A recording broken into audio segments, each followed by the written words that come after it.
And we're back to please your earholes with another translation video. Here we use older articles, but you can find even more Sakurai columns translated by our awesome team at sourcegaming.info. I'm your narrator, the Mango Viking, and let's see what insider knowledge we'll unearth today. In this Famitsu article, titled The Aims of a UI, Sakurai discusses the different approaches to menu design using Persona 5 and Pokemon Go as examples. Now, onto the article. In Persona 5, the character illustrations are great, the game systems are great, the music is great, the monster designs are great, the environment is great, the story and dialogue is great, lots of things are great. It's a very strong game, so I'm sure many people are enjoying it. But personally, it takes an awful lot of time to play. For a working adult, the toughest part of any game is actually finding the time to play it.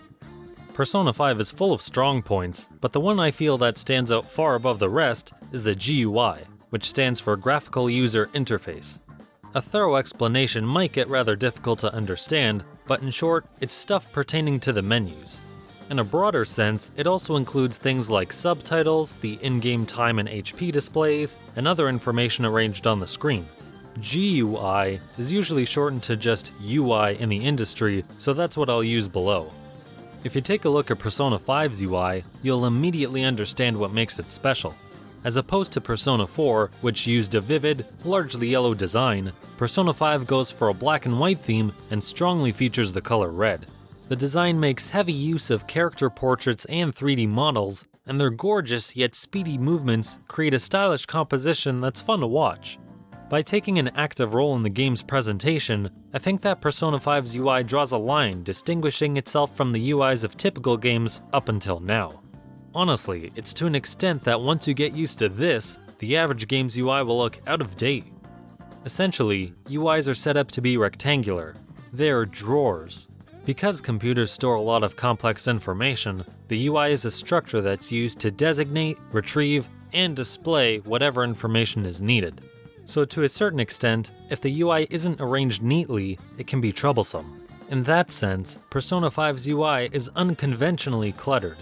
If you don't get familiar with it, you'll sometimes run into situations where you can't quickly do the things you want to do. And the tough thing is, they also have to put together the international versions of the game. If characters are displayed in an area that has a unique size, that won't work well for other languages. For example, in English, usually character size gets smaller while sentences grow longer. Because of that tendency, it becomes hard to fill all the necessary information in a UI of the same space. However, the team was able to overcome these challenges to create a UI that works well for the player and still maintains the game's unique flair. After all, for the player, hardships on the production side are irrelevant.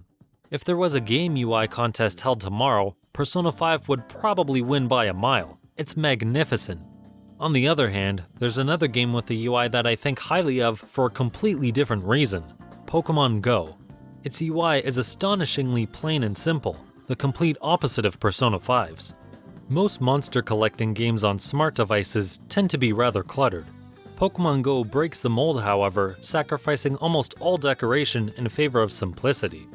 Given that the game is enjoyed by a wide range of players, opting for a more accessible design was the right decision.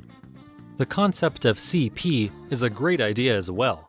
This is a numeric value that represents a Pokemon's strength. Essentially, CP is an elegant way to summarize traditional parameters like attack and speed.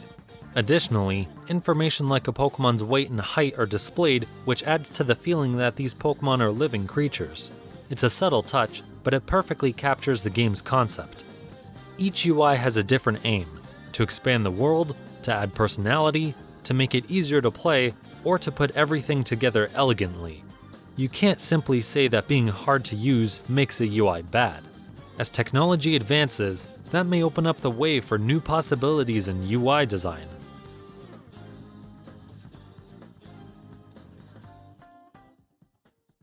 Thanks for watching, or listening. If you want more translations, reviews, and other content, subscribe or consider donating to get exclusive perks. To hear more of Sakurai's opinions and other things, remember to return to the source.